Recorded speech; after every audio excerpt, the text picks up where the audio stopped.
Ration দুর্নীতি মামলায় ইতিমধ্যে খাদ্য ও সরবরাহ মন্ত্রী প্রাক্তন মন্ত্রী জেলে আছে। সেই সূত্র ধরে তদন্ত এগিয়ে যাচ্ছে। সেই জন্য ইডি আজকে সন্দেশখালীতে এক তৃণমূলের নেতার বাড়িতে রেড করতে গিয়েছিল, তদন্ত করতে গিয়েছিল।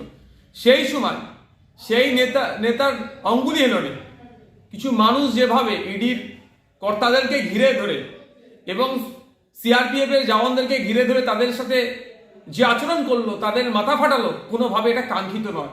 এর জবাব দিতে হবে, বাংলার মানুষকেও দিতে হবে এবং দেশের আইন বিচার ব্যবস্থা আছে দিতে হবে। কাদের নেতৃত্ব হচ্ছে? পঞ্চায়েত নির্বাচনে এই শওকত মোল্লা সাহেবরা এই শাহজাহান সাহেবদের মতো লোকেদের কাছ থেকে যা যুক্ত হয়ে অস্ত্র শস্ত্র অবৈধ নিয়ে এসে ভাঙর সহ যেখানে যেখানে সন্ত্রাস চালিয়েছে, এর মূল হতে হচ্ছে এরা। এদেরকে চিহ্নিত করা দরকার, এদের বিরুদ্ধে আইনত ব্যবস্থা গ্রহণ করা দরকার। এরা তদন্তে ডিস্টার্ব করছে। এদের অত ভয়ভীতি কিসের?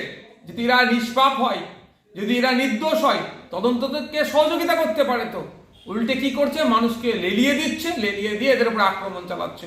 আমি ধন্যবাদ জানাবো ইডির কর্তাদেরকে এবং সিআরপিএফ এর যারা ওখানে জওয়ান ছিলেন, তারা, আমি ভিডিও দেখছিলাম, অত্যন্ত বুদ্ধিমত্তার সাথে জিনিসটাকে হ্যান্ডেল করেছে। তারা কোনো অঘটন ঘটতে দেয়নি, তাদের বুদ্ধিমত্তার পরিচয় দিয়েছে। কুল ব্র্যান্ডে ওখান থেকে এখন থেকে তারা বেরিয়ে আসতে পেরেছে। তবে একটা কথা, তার সাথে সাথে যেভাবে সংবাদ মাধ্যম আক্রমণের শিকার হলো, কারা আক্রমণ করলো? যারা ইডি অফিসারদেরকে এবং সিআরপিএফ এর জওয়ানদেরকে আক্রমণ করেছে, তারাই সংবাদ মাধ্যমকে আক্রমণ করলো। এটা মোটেই মেনে নেওয়া যায় না। আজকে দেশের গণমাধ্যম যদি আক্রান্ত হয়ে যায়, দেশের গণতন্ত্র কিভাবে সুরক্ষিত থাকবে? পরিশেষে বলবো, আমি সংখ্যালঘু সমাজের মানুষের কাছে আমি একটা বার্তা দিতে চাই, আপনারা সজাগ সতর্ক হন। এই শওকত মোল্লা, এই শাহজাহান শেখদের বা এদের মতো নেতাদের থেকে আপনি সজাগ থাকুন। এরা মানুষকে খেপিয়ে দিয়ে বিপদের দিকে ঠেলে দিচ্ছে। শীতলকুচিতে দেখুন কিভাবে মানুষকে খাপিয়ে বিপদের দিকে ঠেলে দিয়েছিল, আজও সেই পরিবারগুলো বিচার পেল না। তো এক্ষেত্রেও মানুষকে খাপিয়ে যেভাবে বিপদের দিকে ঠেলে দিচ্ছে, এতে সাধারণ মানুষ ক্ষতিগ্রস্ত হবে। বিচার ব্যবস্থার প্রতি আস্থা ভরসা রাখুন। কেউ অন্যায় করলে ছাড় পাবে না, আর কাউকে অন্যায় করে বেশি দিন আটকে রাখতে পারবে না। তাই সংখ্যালঘু সমাজের মানুষকে আহ্বান করব, এই শওকত মোল্লা, এই শাহজাহান শেখদের মতো যারা আছেন, এদের ফাঁদে আপনারা পা দেবেন না। আপনাদের কাছে অনুরোধ করছি, আপনারা বিগত দিনের কর্মকাণ্ডগুলোকে দেখে একটু শিক্ষা নিন। শীতলকুচির কাণ্ডটাকে দেখে শিক্ষা নিন। এই আজকে বড় দুর্ঘটনা ঘটে গেলে কারা ক্ষতিগ্রস্ত হতো? গ্রাসরুট লেভেলের সাধারণ মানুষ ক্ষতিগ্রস্ত হয়ে যেত। তাই অনুরোধ করছি, এদের ফাঁদে আপনারা পা দেবেন না। আপনারা বিচার ব্যবস্থাকে প্রভাবিত করবেন না, বরঞ্চ বিচার ব্যবস্থাকে আরো সহযোগিতা করুন, তদন্ত প্রক্রিয়াকে আরো সহযোগিতা করুন। যারা আজকে অন্যায় করেছে তাদেরকে চিহ্নিত করে যাতে জেলে রাখা যায়, তার জন্য বিচার ব্যবস্থা যারা আধিকারিকরা আছেন প্রত্যেকের কাছে আমি অনুরোধ করছি।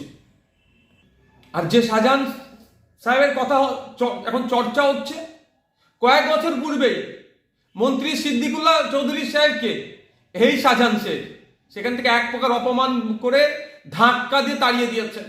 মুখ্যমন্ত্রী একটাও শব্দ খরচ করেননি। যে শাহজাহান শেখে আমরা ভুলে যাচ্ছি না, সম্ভবত 2015 সালে একটা নতুন বাস রুট যেটা হয়েছিল, এই শাহজাহান শেখ সেটাকে সম্ভবত বন্ধ করে দিয়েছিল। মুখ্যমন্ত্রী উষ্মা প্রকাশ করেছিলেন, কে এই শাহজাহান বলে তিনি বলেছিলেন, কিন্তু তার বিরুদ্ধে ব্যবস্থা গ্রহণ করা হয়নি।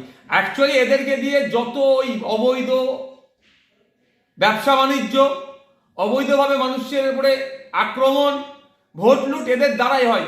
এরা শাসকের ছত্রছায় লালিত পালিত হয়। এই চুনোপুটিগুলো শাসকের ছত্রছায় থাকে বলে আজকে এরা একটা বড় নিজেকে বড় বাহুবলী হিসেবে প্রমাণিত করার চেষ্টা করছে। এর জন্য রাজ্য সরকারকে দায়ভার নিতে হবে। রাজ্যের আইন শৃঙ্খলা কোথায়? আমাদের রাজ্যের আজকে মাথা হেঁট হয়ে যাচ্ছে। ধিক্কার জানাই, নিন্দা জানাই। এই ধরনের ঘটনা আগামী দিনে ঘটবে না, এই আশাও আমি রাখি।